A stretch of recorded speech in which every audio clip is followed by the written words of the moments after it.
agaya ng istorya nila Saldico, ng mga 18 Marines. Mga maleta. Oo, so yung mga mali-maleta na mga pera. So, yung pala, mag-iisip ka na agad eh. So, don't take it as a truth na nakita mo may ganyan. Mag-isip ka agad. Maging critical thinker tayo.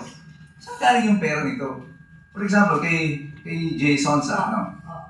Inaresto nila si Jay Sonsa na for unlawful utterances, no?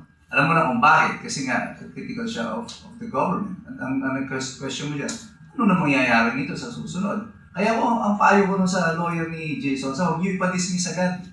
Hayaan yung mag-proceed to trial, I think ma-acquit dito si Jay Sonsa. But it will give you the opportunity to avail of the modes of discovery. Mamaya, natin yan.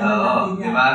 Maraming kasi, gano'n eh. Ito, yung nasabi ni Attorney Mike, yung to avail of the modes of discovery, matutuwa kayo yung parte ng batas na yan. I-reserve natin yan sa bandang huli pagdating kasi hindi ba nasabi natin 3 ang topics natin ngayon. So, we will reserve that kasi I want the public to be informed. Bakit napakaganda? Sabi ko sa inyo God works in mysterious ways talaga. No? You will learn dun sa yung topic on modes of discovery. Maganda po yan bilang karapatan ninyo pag kayo ay nasa saktal din. So we go now to segment number 2.